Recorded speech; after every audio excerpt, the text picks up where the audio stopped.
Des assises des médias, mesdames et messieurs les représentants de la société civile et des partenaires internationaux, la Media Foundation for West Africa, la Fondation Frédéric Ebert et la GIZ, mesdames et messieurs distingués professionnels des médias, honorables invités en vos rangs, grades et qualités. C'est pour moi un honneur et un grand plaisir de prendre la parole au nom de l'Union européenne à cet atelier de restitution et de validation des conclusions des Assises nationales de la presse. L'Union européenne est fière d'avoir été votre partenaire dans cette démarche depuis le début. Je tiens tout d'abord à exprimer mon admiration pour le travail extraordinaire accompli par toutes les parties prenantes à ces assises. Votre analyse a permis de dresser un diagnostic clair du paysage médiatique ainsi que des recommandations précieuses pour adapter le secteur aux défis contemporains. Vos recommandations sont cruciales dans le contexte actuel, où les enjeux liés à l'information et la communication dans la consolidation de la démocratie, le renforcement de la paix, revêtent une importance sans précédent. Les médias jouent un rôle fondamental dans toute société démocratique. Ils sont le pilier qui soutient la transparence, l'imputabilité et la participation citoyenne. Une presse libre, indépendante et responsable est essentielle pour garantir que les citoyens aient accès à une information fiable et diversifiée. Et à cet effet, l'Union européenne est fière de contribuer au renforcement du secteur à travers notamment le projet « Renforcer la fiabilité de l'information » mis en œuvre par la GIZ en partenariat avec le ministère de la Communication, des Télécommunications et du Numérique, qui appuie les dialogues et approches multi-acteurs pour renforcer l'intégrité de l'information au Sénégal. Cet événement témoigne de l'engagement indéfectible du Sénégal à renforcer ses institutions démocratiques et à promouvoir, par le dialogue, une presse libre et responsable. L'Union européenne place la défense de la démocratie et des libertés fondamentales au cœur de ses actions. Le secteur des médias en est un pilier essentiel. En cette ère du numérique, plusieurs défis se présentent, notamment celui de la désinformation. Les fausses nouvelles, véhiculées à travers les réseaux sociaux et d'autres plateformes numériques, menacent la confiance du public et sapent le débat démocratique. Il est crucial de lutter efficacement contre ce phénomène en promouvant des normes rigoureuses de vérification des faits et en sensibilisant le public à l'importance de s'informer auprès de sources fiables. Parallèlement, nous devons saisir les opportunités offertes par les nouvelles technologies pour moderniser et dynamiser le secteur médiatique. L'innovation numérique peut renforcer la qualité du journalisme, améliorer l'accès à l'information et diversifier les canaux de diffusion. Il est impératif de soutenir les médias dans leur transition numérique en développant des compétences technologiques et en explorant de nouveaux modèles économiques soutenables. Ce processus de transformation doit être accompagné d'un dialogue constructif entre tous les acteurs. La collaboration entre le gouvernement, les acteurs des médias, la société civile et les partenaires internationaux est indispensable pour bâtir un cadre réglementaire qui protège la liberté de la presse tout en garantissant la responsabilité et la transparence. Il est de notre responsabilité collective de faire en sorte que la presse continue de jouer son rôle de sentinelle de la démocratie et de catalyseur de changement social.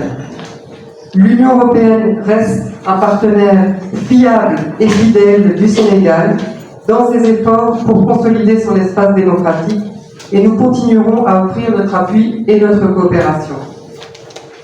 Les conclusions qui seront validées aujourd'hui doivent servir de feuille de route pour des actions concrètes qui permettront d'avoir un secteur des médias fort, un environnement médiatique qui non seulement s'épanouit sur le plan économique, capable de répondre aux défis de demain, mais qui excelle également dans la promotion de la paix, de la cohésion sociale, du développement et de la promotion de l'information vraie. Je vous remercie de votre aimable attention et vous souhaite le plein succès dans vos travaux. Un certain nombre de réunions nous avons eu 78 réunions de commission en 2 ans, soit 13 réunions par commission sur 2 ans. Un nombre total de participants de 1465 personnes. Hommes, femmes, doyens, jeunes, moins jeunes. Nous avons eu 6 commissions thématiques, 6 rapports de commission produits, un volume cumulé des rapports de commission de 732 pages et le volume du rapport général qui nous sera donné ultérieurement, 95 pages, et la synthèse de mon frère Cheikh Amsar tout à l'heure, 10 pages. Encore pour continuer sur les chiffres, ça a été de grands moments collectifs. Nous avons eu 2 séminaires résidentiels, merci aux organisations qui nous ont accompagnés, 3 séances de partage en plénière, et le nombre total de participants aux 3 séances de partage a été de 758 personnes. Les associations de presse, vous connaissez MARCAP, vous connaissez les techniciens de presse, vous connaissez les plusieurs éditeurs de presse qui sont là, le syndicat de Saint-Pix, le représentant est là, l'Union des radios associatives et communautaires est là, l'Association des femmes des médias du Sénégal, Alice, l'Association des éditeurs et professionnels de presse en ligne, l'ISA. Bref, tous ceux-là ont été les porteurs de ce processus. Au niveau des partenaires, nous avons eu plusieurs partenaires. Le ministère de la Communication, des Informations et du Numérique, la Maison de la Presse, l'Assemblée nationale du Sénégal, le Conseil national de régulation de l'audiovisuel, CNRA, le CORED, la Direction générale des impôts et domaines, le Bureau de mise à niveau, le Fonds de financement de la formation professionnelle et technique et le NFP. Nous avons eu 5 partenaires techniques et financiers. La Fondation Friche et Vert, la Fondation pour les médias en Afrique de l'Ouest, SAFI, vraiment que nous remercions très sincèrement du fond du cœur, mobiliser tout ce week-end pour que tout ça puisse se tenir. Merci pour ta défiance, ton engagement. L'ONG 3G et l'Union européenne.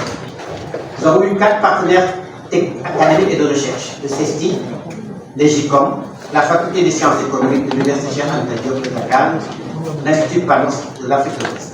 Donc là, au niveau des chiffres, je close ce chapitre pour aller vers autre chose.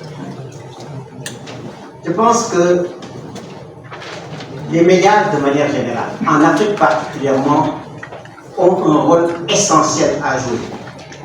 Parce que tout simplement, dans la vie quotidienne, la denrée que nous consommons tous au maximum sont les médias, quelle que soit la forme.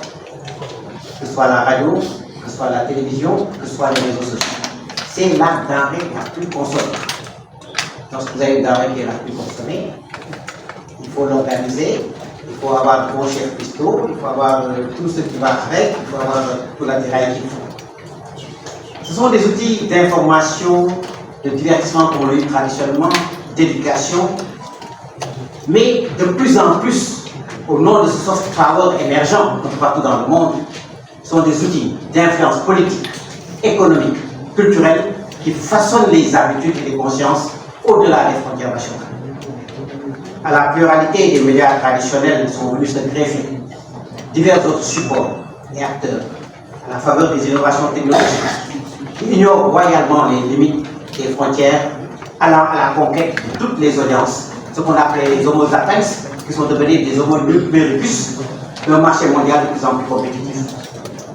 Le Sénégal n'échappe pas à l'aide, avec un paysage médiatique diversifié, où acteurs et canaux locaux, publics, privés coexistent avec des médias internationaux. À partir d'un état de lieu exhaustif et soucieux de donner aux médias sénégalais toute leur place dans notre société, en Afrique et dans le monde, la CAP, la coordination des associations de presse, a initié ces assises des médias d'octobre 2022 à octobre 2024, mobilisant et participant des médias, de la société civile que nous saluons, qui sont ici encore aujourd'hui, des institutions étatiques, académiques, des forces de défense et de sécurité et de divers partenaires et parties prenantes. L'objectif global et les objectifs spécifiques pris en compte par les 6 commissions mises en place ont été de faire l'état des lieux du secteur, de trouver et de proposer des solutions aux divers problèmes et de s'inscrire dans une démarche prospective, ambitieuse et structurante qui prend en compte les réalités et les besoins immédiats mais qui se projette dans les prochaines années. Nous sortons, il y a le 18 au 20 juin, nous étions à Abidjan, la plupart des radios-télévisions d'Afrique publique privée, sous le sigle donc, et sous l'égide de l'Union africaine de radiodiffusion et télévision. Nous étions à Abidjan pour discuter du développement de la radiodiffusion et de la télévision et des médias en Afrique, de leur résilience financière, technologique, mais également, et c'est ça qui est également fondamental, de l'innovation nécessaire dans les contenus. Une autoroute ne sert à rien s'il n'y a pas de véhicules de route. Donc, les contenus sont une chose absolument essentielle. Donc, l'objectif global et les objectifs spécifiques pris en compte par les commissions a permis de faire cet état de lieu global du secteur et de trouver et proposer des solutions aux divers problèmes en s'inscrivant donc dans cette démarche à la fois constructive, ambitieuse, structurante. Le secteur de l'information et de la communication, secteur transversal par excellence, est un levier stratégique dans le processus de consolidation de toute démocratie, de renforcement des valeurs de paix, de justice, d'unité, de solidarité, de valorisation et d'influence internationale. Aujourd'hui, vous le voyez, au nom du soft power, tous les courants, tous les secteurs, toutes sortes de contenus sont aujourd'hui au-dessus de nos têtes, y compris dans nos langues nationales, avec des projets qui viennent notamment pour le Pulaar. Lorsqu'on identifie 66 millions de locuteurs sur le continent, ce ne sont pas les Africains qui le font, c'est d'autres qui viennent qui le font à notre place. Donc les enjeux sont fondamentaux. Tout en plaçant la satisfaction des citoyens au cœur de nos activités. Notre secteur, le secteur médiatique, est un pôle à valeur ajoutée, tant d'un point de vue culturel, social, démocratique que d'un point de vue économique. Ce n'est pas comme une boulangerie où on vend des toiles, ce n'est pas comme une grande surface où on voit différents articles et marchandises, mais l'impact sur tous les secteurs, et là, je pense que la crise du Covid ou de la Covid, peu importe, l'a démontré, le rôle que les médias ont pu jouer en se substituant aux structures traditionnelles d'éducation et en jouant effectivement ce rôle de sensibilisation. Que l'on soit public ou privé, nous sommes tous des organes qui font du service public au quotidien. Quand hier, pratiquement tous les médias relaient ce qui s'est passé à l'Assemblée nationale, quand la plupart des médias relaient le voyage du chef d'État en ce moment en Espagne, etc., nous faisons du service public parce que nous mobilisons nos agents, nous payons l'électricité, nous payons des personnels, etc., etc. Donc, au-delà, effectivement, de la catégorisation juridique, nous sommes tous embarqués dans une même barque, celle des médias qui veulent effectivement jouer le rôle pleinement au niveau donc de notre pays. C'est ainsi donc que des recommandations sérieuses ont été formulées, relatives au cadre institutionnel et juridique, sur ces divers aspects. Et là, c'est fondamental. L'architecture globale juridique est le déterminant. Aujourd'hui, tout le monde le dit, tout le monde le ressasse, l'autorité de régulation de nos jours n'est plus appropriée. Heureusement, les discussions ont eu lieu et sont en train de se prolonger pour effectivement arriver à avoir une instance qui puisse réguler tant les médias de manière générale, mais également la publicité, avec un code de la publicité qui date d'années où la plupart d'entre vous n'est pas encore né. Donc, il est absolument indispensable aujourd'hui que nous arrivions à cet arsenal juridique, cet arsenal institutionnel qui prend également en compte la sécurité, la protection, notamment des jeunes reporters, des jeunes personnes. Quand je dis jeunes reporters, je mets toutes les professions, les techniciens de l'audiovisuel de manière générale. Et donc, nous avons également une obligation de mettre en place des contenus qui soient en phase avec nos réalités et les enjeux du numérique. À la formation et à la formation de qualité, au renforcement des capacités au sein des structures professionnelles et dans les structures dédiées. La viabilité économique, question essentielle, condition sine qua non d'atteinte des objectifs, a donné lieu à une large réflexion stratégique et des propositions incluant l'exploitation des modes et d'opportunités de financement innovants. Beaucoup d'exemples existent dans le monde. À partir de benchmarks, à partir de best practices, on peut effectivement arriver à trouver notre voie et trouver des solutions à cette question essentielle. Un ensemble de mécanismes de mise en œuvre sont identifiés, proposés, dans une approche de développement, de professionnalisation accrue, de diversification du secteur susceptible d'aide aux décisions des pouvoirs publics. Ce faisant, le Sénégal, dans le cadre de l'agenda national 2050, du New Deal technologique, a les atouts et moyens de se positionner en hub médiatique et technologique de référence en Afrique et dans le monde. Et pour cela, il faut de la réflexion, il faut de la concertation, il faut du respect mutuel. Ce travail qui a été fait pendant 2 ans, si on devait le faire dans un cabinet, ça se chiffrerait en termes de milliards. L'expérience cumulée de toutes les gens qui sont là, pas seulement des médias, de tous les secteurs qui sont venus, si on le mettait en heures de travail et en faisant une facturation en jour, on le serait à des milliards.